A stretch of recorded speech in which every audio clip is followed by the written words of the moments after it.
Okay, now in the next seminar, we've got two different radicals, don't we? So I've got the square root of 2. I've got 7 square roots of 2 minus 6 square roots of 2. I don't care about the 11s right now. I'll get back to them in a second. So 7 minus 6 is 1. So my answer is the square root of 2 for the square root of 2. Now I look at my denominators. Now my 11s. I got 8 square roots 11 minus 4 square roots 11. 8 minus 4 is 4. Positive, so I got plus 4 square roots 11. That's like x and y. You can't simplify that anymore. So you're done. Now, let's take a look at example 8. At first, you're saying, hey, this is simplified. All the radicals are different. But notice they're not reduced. So I need to reduce these first. So let's go ahead and let's reduce the square root of 27. 3 goes into 27 9 times. Well, the square root of 9 is 3. So I'm really saying 6 times 3 times the square root of 3. 6 times 3 is 18. So this is 18 square roots of 3. I'll do the same thing for the 12. So square root of 2 times the square root of 6. Square root of 2 times the square root of 3. So I've got 8 times the square root of 2 squared times the square root of 3. Well, 2 squared is 2. So you get 16 radical 3. Finally, let's do 75. So that's the square root of 5 times the square root of 15. That 15 is the square root of 5 times the square root of 3. So I've got 2 times the square root of 5 squared times the square root of 3.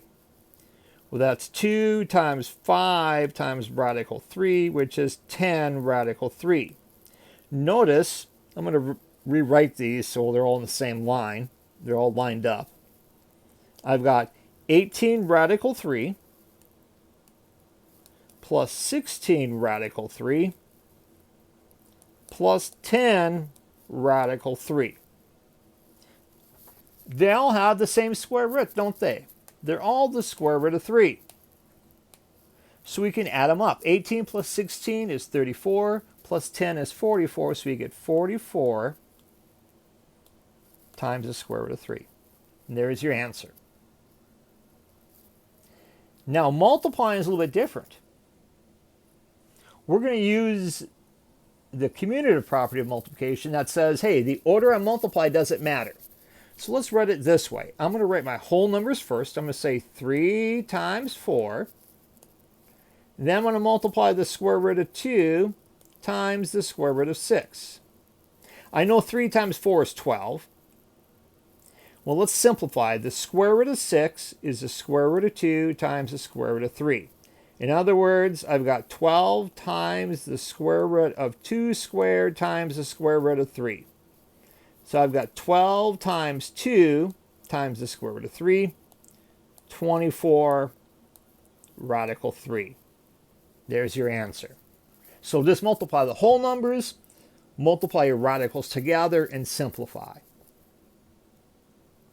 Okay, let's take a look at example 10. We're going to just expand what we did in example 9 out. We're going to simplify by applying the distributive property. Remember, multiply the whole numbers together, then multiply the radicals. So 4 times 3 is 12. Square root of 2 times square root of 2 is the square root of 2 squared. Plus 4 times 2 is 8 times the square root of 12. Now let's simplify. Well, we know the square root of 2 squared is 2, so I got 12 times 2 plus, let's simplify the square root of 12. Well, that's the square root of 2 times the square root of 6, which is the square root of 2 times the square root of 3. So I can simplify that to 8 times the square root of 2 squared times the square root of 3. 2 squared is 2, so the square root of 2 squared is 2. 8 times 2 times the square root of 3. So I can simplify that a little bit. 12 times 2 is 24. 8 times 2 is 16 radical 3. There's no radical 3 on the 24, so we're done. That's our solution. 24 plus 16 radical 3.